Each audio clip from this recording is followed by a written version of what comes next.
I'd like to introduce Angela from Ireland, who has alopecia. Welcome, Angela. Hi. Could you tell us your story? I can indeed. I think it was December 2002. I felt a little velvety patch just on the back of my neck.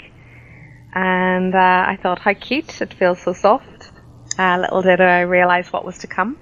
That little velvety patch was the start of my alopecia. And it was basically the size of a 50p piece that eventually took over my hairline and took away most of the back of my hair. So I lost all of my dark brown hair. It was falling out everywhere. So when I looked to the floor or in the shower or in my bed, there was hair. So obviously, the first thing you think is, right, okay, I need to go to the doctor, I need to go to the hospital and see what this is. So I was referred to Belfast City Hospital. It seems I knew as much about the condition as they did. It was hereditary, it could be brought on by stress, and there was very little anybody could really do apart from a few different things like PUVA, which is like a light treatment. In simple terms, it's where they it's like a sunbed where they burn your scalp and that distracts your immune system and then maybe the hair then gets time to grow. Mm-hmm. Basically that didn't work for me. It seemed to speed up my hair loss, and I was told that there are lovely wigs and headscarves out there, and if I needed somebody to talk to, obviously that there was lots of support there for me. So this is about 9 years ago now. So that patch basically got bigger, and eventually it took over. It turned into Alopecia Universalis. So I think it was by December 2005, all of my hair, including my eyelashes and eyebrows, had fallen out. And that December, my 30th birthday was in January, and I was heading off to Australia for a month.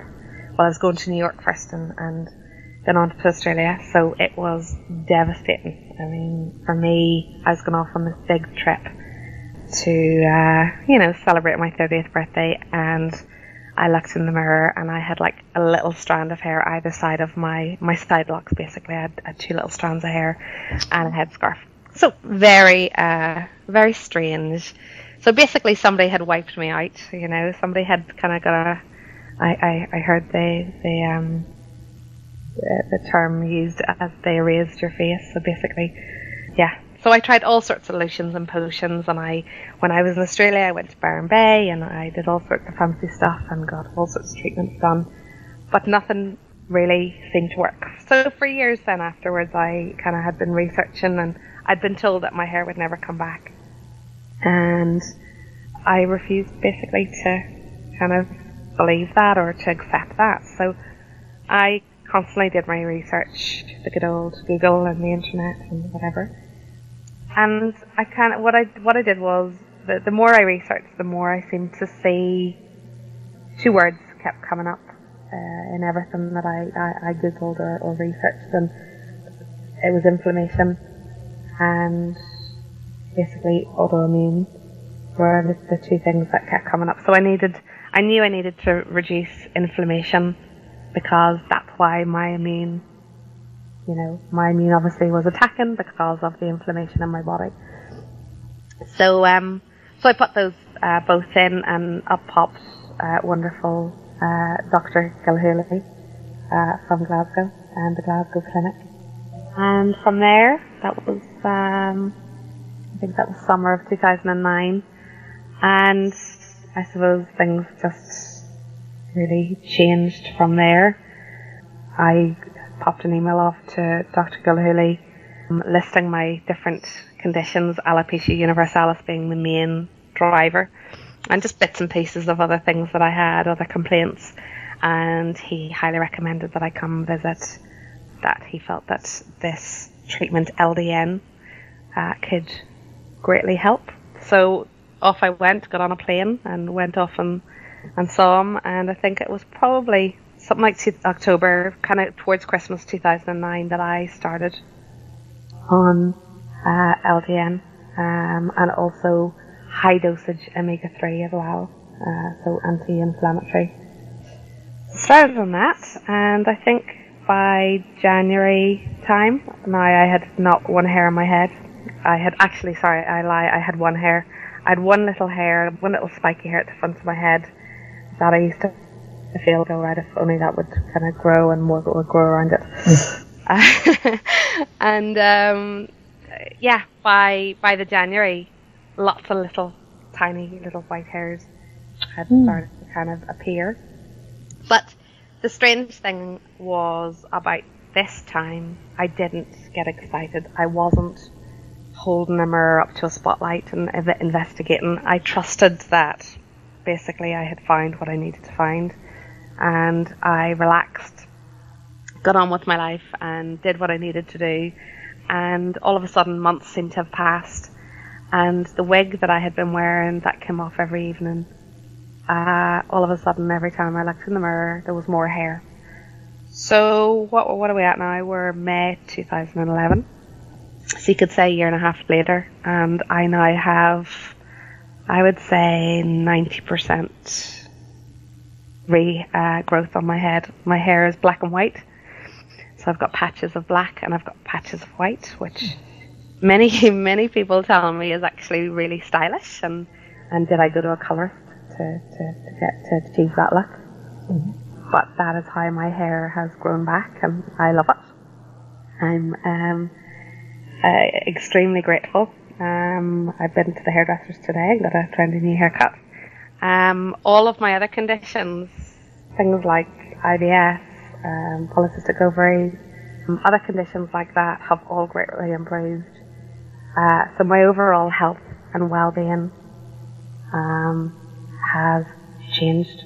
I lost weight that I've been carrying around for years as well. I don't know whether that's to do with the polycystic ovaries, but or maybe the emotional eating, but the weight seemed to come off as well. So all of a sudden, somebody that had been wearing a wig and hiding under that wig for 7-8 years, or wearing headscarves and looking as though they're really sick, I am now feeling absolutely on top of the world and just loving every day. And I get the odd little patch here and there that'll come back, and it's a little warning to say, Angela, get back on track, and you know, we can take this away again. But yeah, so that's my story. You also said that you lost all your bodily hair, your eyebrows and eyelashes. I did. How long did that take to come back? So I think by the June 2010, my eyelashes and eyebrows had started to come back. Mm-hmm. And believe it or not, they've come back dark. I'm very lucky they didn't come back white. Well, I mean, I wouldn't have minded, but I now have dark eyebrows and dark eyelashes, and which is great, because that's my original colour. And believe it or not, I still have hairless legs. So somebody up there is looking down and going, that deserves a little treat. So I have silky smooth legs and hair on my head, which is absolutely wonderful. Well, that's the best way round, isn't it? Yes. When you first started, did you start on very low doses and work up? Yeah, I started on, I think it was 3 milligrams, and I'm now up at 5. And some people may have side effects. I don't know whether I refused to accept that I had side effects, but it didn't seem to. Mm-hmm. I didn't seem to have any issues at all. Just, it seemed to agree with me. So. And what does your own GP think? They wish that they could do a little bit more for me here, rather than me having to hop on a plane over to Glasgow. They know it's coming. My GP actually, I think her husband works in some department of one of the hospitals in Belfast, and seemed to think that, you know, word was about that they were looking into this a bit further. But I genuinely hope that, you know, people, and I hear stories every single day about people with autoimmune conditions and inflammatory conditions, such as eczema or arthritis or anything really like that.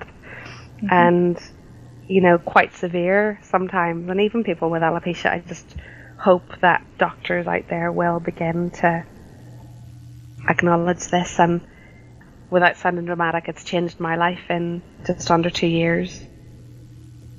What percentage of the population has alopecia, do you know?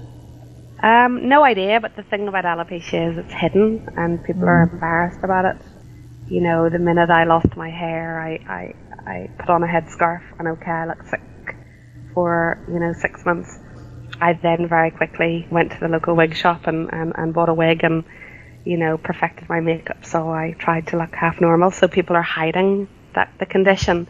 Yes. For many years I actually went to a clinic where they basically glued on a hair system onto my head that was removed once a month.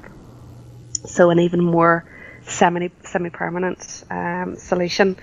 But again, for me, that was just hiding the problem. It was just covering over the problem. It wasn't dealing with it. And the minute I took off that semi-permanent hairpiece, began wearing the wigs, and then, began on LDN and saw the changes every day over those months. For me, it was dealing with it, So yeah, it was amazing. Well, that is a story and a half, isn't it? It really is a good success story. Well, thank you very much for sharing that with us, Angela. I really do appreciate it. No problem. My pleasure. Thank you very much.